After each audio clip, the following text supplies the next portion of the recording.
এটা ছিল প্রথম স্ক্রিন, এটা হচ্ছে ওয়েলকাম স্ক্রিন। ওয়েলকাম স্ক্রিনটাতে এরকম কিছু আছে, এই পাশে দেখা যাচ্ছে নিউ ফাইলস, আমি কি নিউ ফাইল ক্রিয়েট করতে চাচ্ছি কিনা। দেন এখানে হচ্ছে রিসেন্ট ফাইলস। তো আমি যেহেতু আগে ইউজ করছিলাম এটা, তো সেইগুলোই আবার হিস্ট্রি হিসেবে এগুলো চলে আসছে। আর এখানে হচ্ছে স্যাম্পল ফাইলস। তো এসপিএসএস এর সাথে কিছু ফাইল হচ্ছে স্যাম্পল হিসেবে দিয়ে দেয় কাজ করার জন্য বা জাস্ট দেখার জন্য। তো এগুলো হচ্ছে সেই ফাইলগুলো। আর আপনারা যখন ওপেন করবেন প্রত্যেকবার, এখানে এরকম একটা কিছু থাকবে যেখানে হচ্ছে টিপস থাকবে, যে এইটা এটা টিপস। এদিকে যদি ক্লিক করেন নতুন টিপস দেখতে পারবেন, আবার ক্লিক করলে আবার আরেকটা টিপস দেখতে পারবেন। এটা হচ্ছে সেই জিনিসটা। আর এটা তো গেল, এই ছিল ওয়েলকাম স্ক্রিন। তো ওয়েলকাম স্ক্রিনটা আমি কেটে দিচ্ছি। আচ্ছা, তো প্রথমে আমরা যে স্ক্রিনটা দেখতে পাচ্ছি এটা হচ্ছে ডাটা এডিটর স্ক্রিন। আমরা একটু ওপেন করি স্লাইডটা। এসপিএসএস এর উইন্ডো হচ্ছে মেইনলি তিন ধরনের। একটা হচ্ছে ডাটা এডিটর উইন্ডো, একটা হচ্ছে সিনটেক্স এডিটর উইন্ডো, আর একটা হচ্ছে আউটপুট ভিউয়ার উইন্ডো। আমাদের মেইনলি যেগুলো বেশি ইউজ হয় সেগুলো হচ্ছে ডাটা এডিটর উইন্ডো এবং আউটপুট ভিউয়ার উইন্ডো। আর এখানে যে সিনটেক্স এডিটর উইন্ডো, এই উইন্ডোটা আমরা মেইনলি ইউজ করি হচ্ছে কোড কপি করার জন্য বা সিনটেক্স কপি করার জন্য, রিপ্রোডিউসিবিলিটির জন্য। ঠিক আছে, তো এটা আমরা পরবর্তীতে দেখবো। তা আমরা প্রথমে ডাটা এডিটর উইন্ডোটা একটু দেখে নিই। এটা হচ্ছে ডাটা এডিটর উইন্ডো। এখানে নিচে বাম দিকে খেয়াল করেন, ডাটা ভিউ এবং ভেরিয়েবল ভিউ এই নামে দুইটা ট্যাব আছে। আমি যদি ভেরিয়েবল ভিউ ট্যাবটাতে ক্লিক করি, আমরা এখানে ভেরিয়েবল অর্থাৎ কয়েকটা কলাম দেখব। যে কলামগুলো হচ্ছে নেম, টাইপ, উইথ, ডেসিমেলস, এরকম লাস্ট পর্যন্ত রোল। আর ডাটা ভিউতে সেরকম কিছু নাই, এখানে লেখা আছে ভ্যার ভ্যার ভ্যার। তো এই বিষয়টা আসলে কি আমরা এখন দেখি। তো প্রথমে দেখবো হচ্ছে ডাটা কিভাবে এন্ট্রি দেওয়া হয়। ঠিক আছে, মনে করেন আপনি কোনো একটা সার্ভের ডাটা নিছেন। সার্ভের ডাটাতে প্রথমে যে ইনফরমেশনটা নিচ্ছে সেটা হচ্ছে রেসপন্ডেন্টস এর নেম। ঠিক আছে, আমি ধরলাম নেম।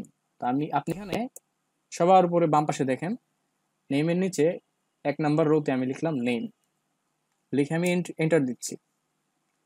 এটার সাথে সাথে খেয়াল করেন পাশে অনেকগুলো মানে সেলে কিছু লেখা চলে আসছে। নেমের পাশে এখানে নিউমেরিক, টাইপের জায়গাতে নিউমেরিক লেখা আসছে, উইথের জায়গাতে 8, এখানে 2, এইভাবে হচ্ছে একটা একটা করে অনেকগুলো ফিল আপ হয়ে গেছে। তো এখানে কোনটার মানে কি সেটা আমরা আস্তে আস্তে দেখবো। আমরা প্রথমে ভেরিয়েবল কতগুলোর নাম লিখি। তো নেমের পরে কি লেখা যায়? লেখা যায় হচ্ছে ইনিউমেরেটর কে ছিল।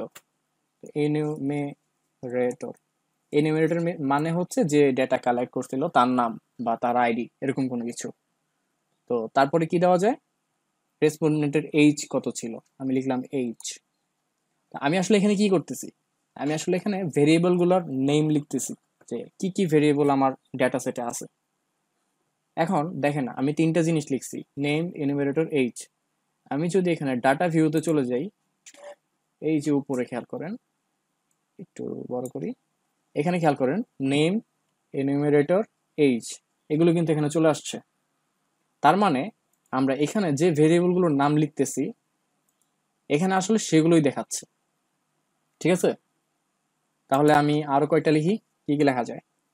এইজ, তারপর লেখা যায় লোকেশন, জেন্ডার লেখা যায়। আর কি কি ইনফরমেশন নেওয়া যায়? স্যালারি নেওয়া যায়, তার স্যালারি কত, এরকম ধরলাম। আরেকটা লেখা যায় যে এডুকেশন, শিক্ষা, তার শিক্ষাগত যোগ্যতা কত বছর, সে কত বছর পড়াশোনা করছে। আর রিলিজিয়ন, হ্যাঁ থ্যাংক ইউ, রিলিজিয়ন নেওয়া যায়। আমি ধরলাম যে এরকম কয়েকটা ইনফরমেশন আমি নিলাম। ঠিক আছে, তো এবার এখানে আসি। এখানে আসলে দেখবো যে সেই ভেরিয়েবল গুলো এখানে দেখাচ্ছে। এবার একটা বিষয় খেয়াল করেন, এই যে ভেরিয়েবলের নেম গুলো, তাদের পাশে একটা স্কেলের মতো কিছু দেখা যাচ্ছে হলুদ কালারের, এটা হচ্ছে স্কেল বোঝাচ্ছে। তো স্কেল মানে আসলে কি? আমি একটু ভেরিয়েবল ভিউতে চলে যাই। এখানে দেখেন, আহ আচ্ছা, ডাটা কয়েকটা ইনপুট দিই ফার্স্টে, তারপর বুঝবো যে আসলে কি হচ্ছে এখানে। নেম কি লেখা যায়? কয়েকজনের নেম আমি কমেন্ট থেকে নেই। মাহফুজ, দেখলাম যে কিছু আসলো না, আমি লিখলাম মাহফুজ। মাহফুজ লিখছি, কিন্তু লেখার পর এন্টার দিছি, কিন্তু নামটা আসলো না। কথা হচ্ছে কেন আসে নাই? কারণ হচ্ছে ভেরিয়েবল ভিউতে যাই, এখানে ডেটা টাইপে নিউমেরিক সিলেক্ট করা আছে। এই নিউমেরিকটাকে চেঞ্জ করতে হবে। নিউমেরিকটা চেঞ্জ করে এখানে স্ট্রিং সিলেক্ট করতে হবে। আমি কিভাবে চেঞ্জ করলাম আরেকবার দেখাই। যখন আমি এই সেলটাকে ক্লিক করব বা এখানে ক্লিক করব, পাশে একটা 3 বাটনওয়ালা একটা ছোট চারকোনা বক্স দেখা যাবে। ওই বক্সটাতে যদি ক্লিক করি তাহলে হচ্ছে এরকম একটা ভেরিয়েবল টাইপ উইন্ডো আসবে। এখান থেকে আপনি সিলেক্ট করবেন যে আপনার ভেরিয়েবল যেগুলো আসবে সেগুলো কোন টাইপের।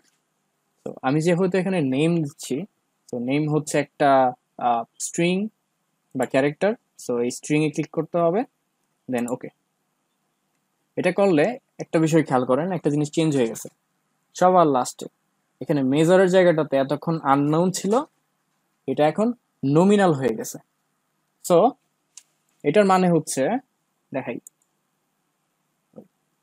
এই যে এখানে হচ্ছে স্কেল অফ মেজারমেন্টটা কি ধরনের সেটা এখানে বুঝাই দিতে হবে যে এটা কি। ওকে, এখানে হচ্ছে স্কেল অফ মেজারমেন্টে তিনটা জিনিস থাকে, একটা হচ্ছে স্কেল, একটা হচ্ছে অর্ডিনাল, একটা হচ্ছে নমিনাল। তো আমরা স্কেল ইউজ করি যখন আমাদের এরকম কোনো মেজারমেন্ট থাকে, যেমন মাসিক বেতন কত, কিংবা বয়স কত, কিংবা কোনো নিউমেরিক ভ্যালু, যে কোনো ধরনের নিউমেরিক ভ্যালু যেগুলোকে আসলে যোগ বিয়োগ গুণ ভাগ, ঠিক আছে, এটা খুব গুরুত্বপূর্ণ, গুণ এবং ভাগ করা যাচ্ছে, সেগুলোকে হচ্ছে আমরা স্কেল হিসেবে নিব। আর যেমন ধরি এখানে নিচে যেটা আছে যে এডুকেশন, কত বছর সে পড়াশোনা করছে, অর্থাৎ কেউ যদি এসএসসি পাশ করে থাকে তাকে আমরা লিখবো 10, কেউ যদি এইচএসসি পাশ করে থাকে তাকে আমরা লিখবো 12। তো এই যে 10 এবং 12, এগুলো কি কম্পেয়ার করা যাচ্ছে না, যে যে 10 পড়ছে মানে 10 বছর পড়াশোনা করছে, সে 12 বছর পড়াশোনা যে করছে তার থেকে একটু কম, মানে একটা কম্পারিজন করা যাচ্ছে।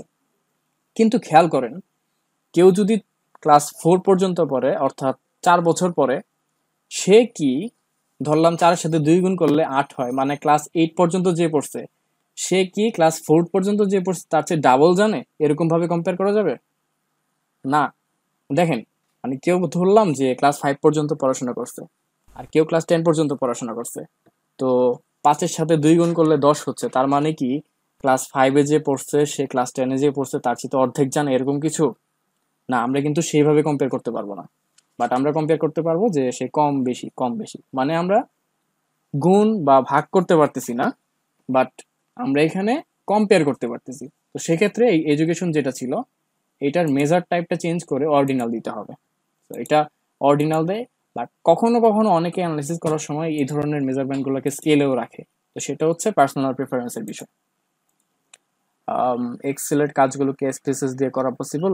হ্যাঁ, অনেক কিছুই করা পসিবল, আবার অনেক কিছু এক্সেলে ভালো করা যায়।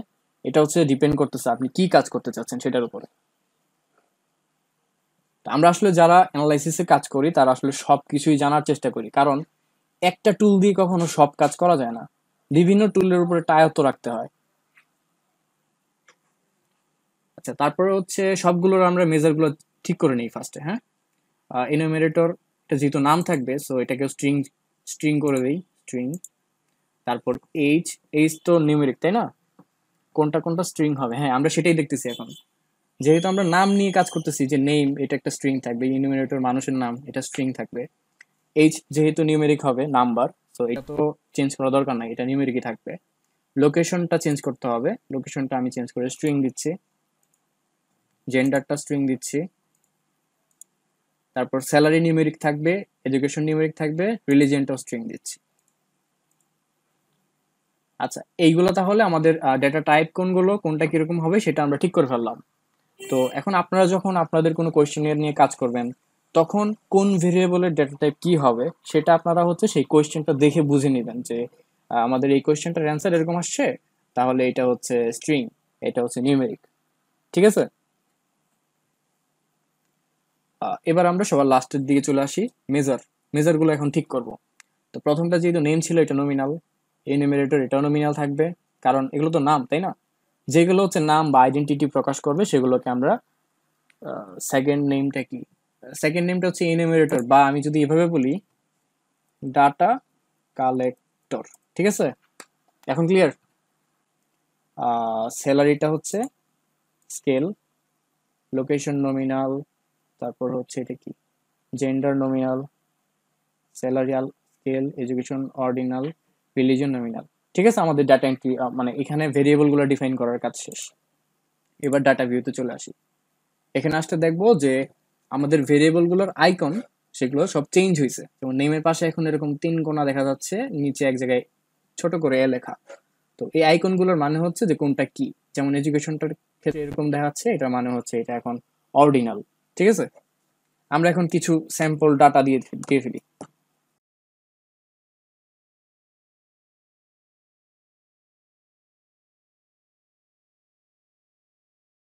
আচ্ছা, 7 জনের ডাটা লিখলাম এখানে। ডাটা কালেক্টর কে কে হবে? ডাটা কালেক্টরের নামগুলো আমি এখন আর ওইভাবে লিখবো না, আমি এক্স ওয়াই জেড এরকম জাস্ট কিছু ক্যারেক্টার দিয়ে দিচ্ছি র্যান্ডম ভাবে। আচ্ছা, এবার এইচ, তারপর লোকেশন ধরলাম ঢাকা, চট্টগ্রাম, সরি, ও একটা জিনিস খেয়াল করেন, আমি কিন্তু এখানে চট্টগ্রাম আমি কিন্তু লিখছি গ্রাম, বাট লেখাটা আসতেছে না। ঠিক আছে, দেখেন এখানে আমি যখন চট্ট জিআর এ এম লিখতে যাচ্ছি, সেই এ এমটা আসতেছে না, আমাকে জাস্ট বলতেছে যে আর লেখা যাবে না। কারণ কি? দেখেন এখানে কতগুলো ক্যারেক্টার আছে, 1 2 3 4 5 6 7 8টা। তো আমরা একটু ভেরিয়েবল ভিউতে চলে যাই। এখানে লোকেশনের এখানে ওয়েটতে দেখেন 8 সিলেক্ট করা আছে। তার মানে আমি আসলে ওই যে ভেরিয়েবল যে কলামটা ছিল সেখানে 8-এর বেশি ক্যারেক্টার ইউজ করতে পারবো না। তাই চেষ্টা করবেন যখন এরকম নেম কিংবা স্ট্রিং ভেরিয়েবল যখন নিবেন, চেষ্টা করবেন যে আপনার ডেটায় যতগুলো আছে এইখানে ওয়েটটা তত রাখতে। তো আমি এটা চেঞ্জ করে 14 দিয়ে দিচ্ছি। ঠিক আছে, ডাটা ভিউতে যাই আবার। এখন আমি সবটা লেখার চেষ্টা করি, চট্টগ্রাম। এবার ঠিক আছে, এখন আমি সবটা লিখতে পারলাম। তো এটা ছিল হচ্ছে এই উইথ কলামটার কাজ।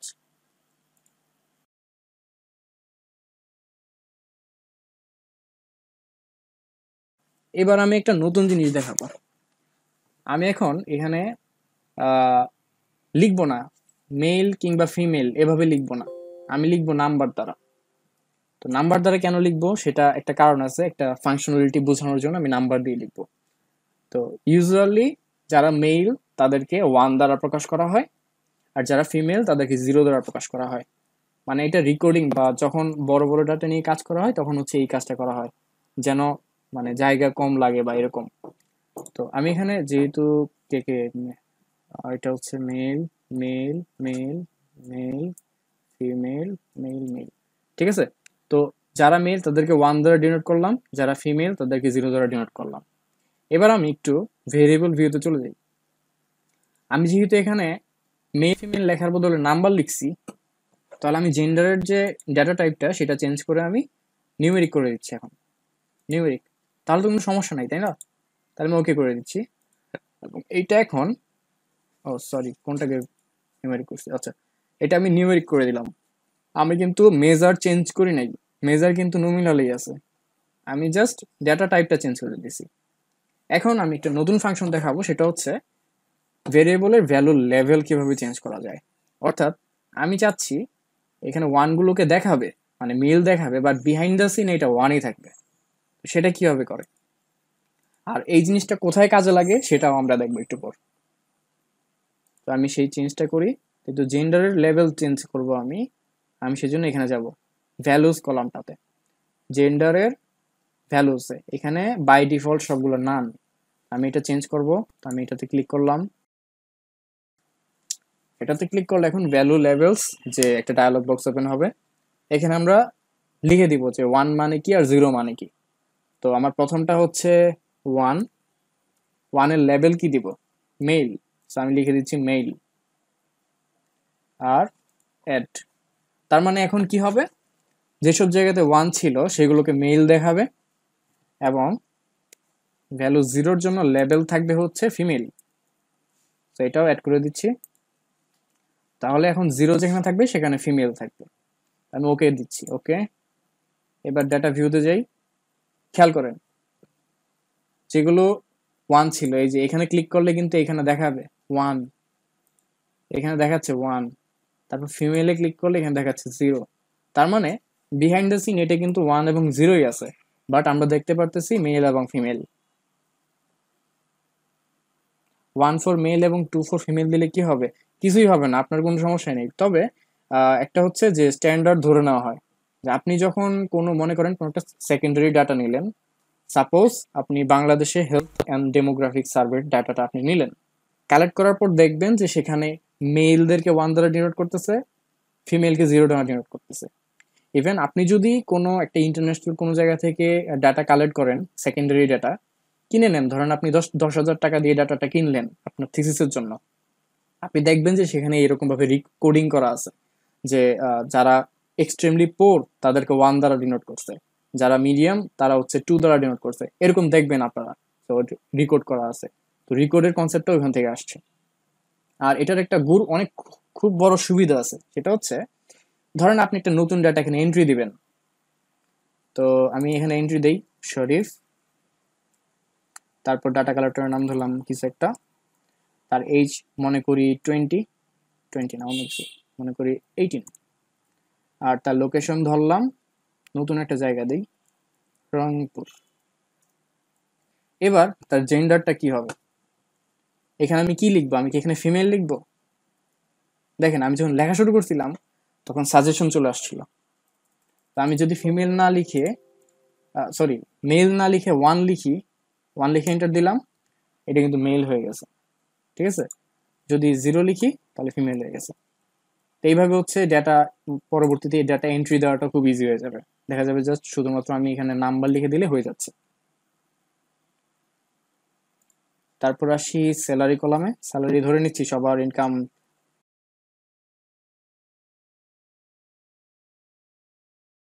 তো এখন আমি সবার স্যালারি দিয়ে দিলাম। এবার দেখেন স্যালারির পরে 2টা করে 0 0 চলে আসছে, এখানেও এজের পরে 0 0 0 চলে আসছে। এগুলো কিভাবে চেঞ্জ করব? আমি চাচ্ছি না এই জিরোগুলো থাকুক। তো সেটার জন্য ভেরিয়েবল ভিউতে গিয়ে ডেসিমালস কলাম থেকে এই যে 2 সিলেক্ট করা আছে এটাকে 0 করে দেবো। সেম ভাবে স্যালারির ক্ষেত্রেও এটা 0 করে দেবো। তার মানে এটার মানে হচ্ছে যে ডেসিমালের ঘরে কতগুলো আমাকে দেখাবে, ঠিক আছে। এই যে এখন কিন্তু ওই ভ্যালুগুলো নাই। আমি যদি এখানে গিয়ে আবার চেঞ্জ করে দেই, স্যালারিটা চেঞ্জ করে ধরলাম 5 করে দিচ্ছি, তাহলে দেখবো যে দশমিকের পরে 5 ঘর দেখাবে, ঠিক আছে। আমি আবার চেঞ্জ করে 0 বানাই দিই। আর চাইলে কিন্তু এখানে টাইপও করা যাবে, ঠিক আছে। এই যে 5 সরাসরি লেখা যাবে, বারবার যে এই বাটনে বারবার ক্লিক করা লাগবে না। তারপর এডুকেশন, এডুকেশনটা হচ্ছে নাম্বার দিয়ে বুঝাবো, তো আমি লিখতেছি এগুলা।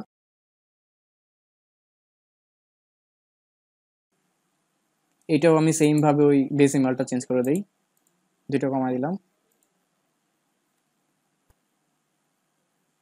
আর এখানে 3টা নতুন কোত্থেকে আসলো? আচ্ছা, 3টা নতুন কোত্থেকে আসছে আমি বলি। আমি ভুলক্রমে এখানে মনে হয় ক্লিক করছিলাম, তো নতুন করে 3টা ভুলে অ্যাড হয়ে গেছে।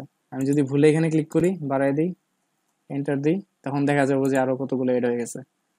তো যদি ভুলে এরকম কলাম অ্যাড হয়ে যায়, অর্থাৎ যে এরকম ভাবে নতুন কলাম ভুলে অ্যাড হয়ে যায়, সেগুলো ডিলিট করা যাবে। ডিলিট করার জন্য এই ভেরিয়েবল ভিউতে আসবেন,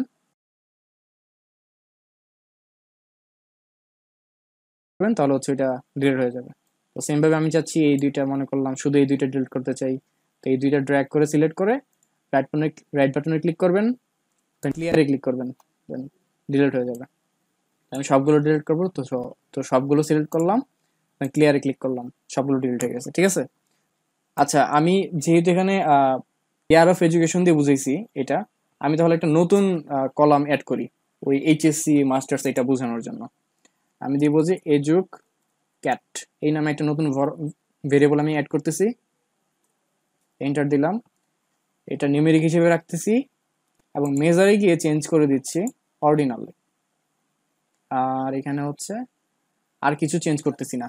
আমি এখন ভ্যালুতে যাই, ভ্যালুসে গিয়ে আর কার ভ্যালুতে, এডুকেশন, যেটা এডুকেশন ক্যাটাগরি, এইটার ভ্যালুতে যাচ্ছি, ভেরিয়েবল ভিউ অ্যান্ড এই যে এটা হচ্ছে এডুকেশন ক্যাটাগরির রোটা, এখানে ভ্যালুস। এখানে গিয়ে আমি এখন এইচএসসির জন্য, তারপর মাস্টার্সের জন্য, পিএইচডির জন্য বিভিন্ন লেভেল আমি সিলেক্ট করে দিব। তাহলে মনে করি যারা প্রাইমারি পাস অর্থাৎ ক্লাস 5 পাস, তাদেরকে আমি 1 দ্বারা ডিনোট করব। আর যারা হচ্ছে 5 এর কম পর্যন্ত পড়াশোনা করছে বা জ্ঞানহীন তাদেরকে আমরা 0 দ্বারা ডিনোট করবো। তাহলে 0 লিখলাম, আর এখানে লিখতেছি ইলিটারেট। ইলিটারেট বানান ঠিক আছে কিনা? অ্যাড। তাহলে আমরা এখন ওই যে এডুকেশন ক্যাটাগরির যে কলামটা, সেই কলামে গিয়ে যদি 0 দেই আমাদেরকে দেখাবে ইলিটারেট। এবার 1 দিচ্ছি, 1-এ দিব অ্যাট লেস দেন ক্লাস 5, বা এইভাবে লিখলাম 5, ঠিক আছে? অ্যাড দিচ্ছি, তার মানে এটা এখন লেস দেন ক্লাস 5। তারপর 2 দিচ্ছি,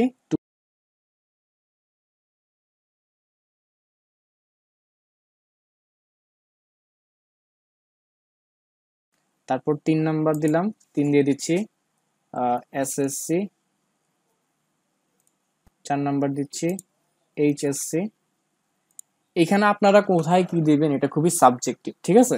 আপনাদের সার্ভে কিভাবে ডিজাইন করছেন, সেখানে কোশ্চেনারে কি কি কোশ্চেন আছে, উত্তরগুলো কি কি আছে, সেটার উপর নির্ভর করবে আপনারা এখানে কি দিবেন সেটা, ঠিক আছে? এটা যে এরকমই হবে তা না, আমি তো রাফ করতেছি, আমি চিন্তা ভাবনা করে করতেছি না, চিন্তা ভাবনা করে করলে হয়তো আরো ভালো হতো। তো 5 দিলাম, 5-এ দিচ্ছি কি দিব, ইউনিভার্সিটি, বড় করে লিখি ইউনিভার্সিটি।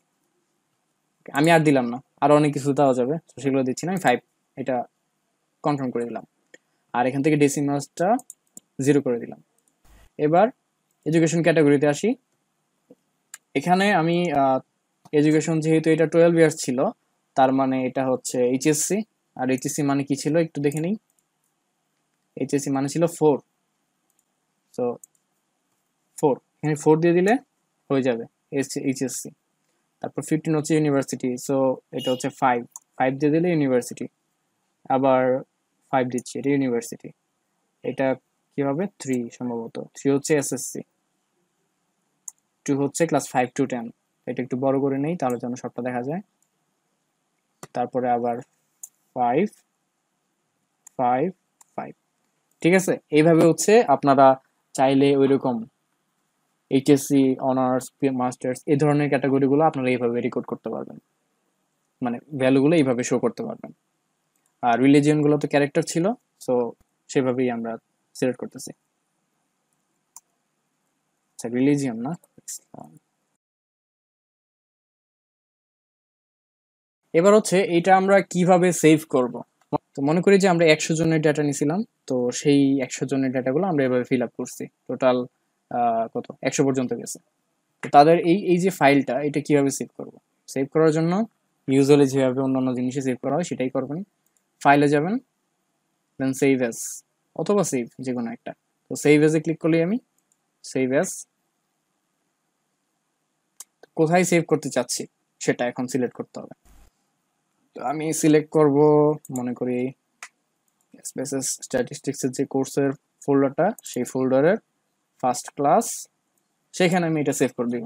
তো সেভ করে কি নাম দিব, ফার্স্ট এন্ট্রি, এই নাম দিচ্ছি আমি, জাস্ট বোঝার জন্য এমনি।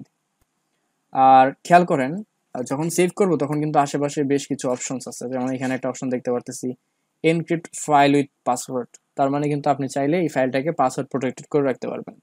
আমি সেভে ক্লিক করতেছি, সেভ, এবং খেয়াল করেন সবার উপরে এখানে লেখা চলে আসছে first entry dot S A V, ঠিক আছে? তার মানে আমার ফাইলটা এখন সেভড হয়ে গেছে। আমি যদি ফোল্ডারটা একটু ওপেন করি তাহলে দেখবো যে কোথায় ফোল্ডারটা,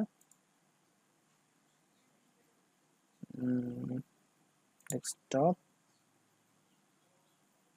স্পেসেস, ফার্স্ট ক্লাস, কোথায়, এই যে first entry dot S A V, ঠিক আছে? আমাদের এন্ট্রিটা এখানে চলে আসছে। তো এইভাবে হচ্ছে আপনারা ডাটা এন্ট্রি দিয়ে ফাইলে সেভ করতে পারেন।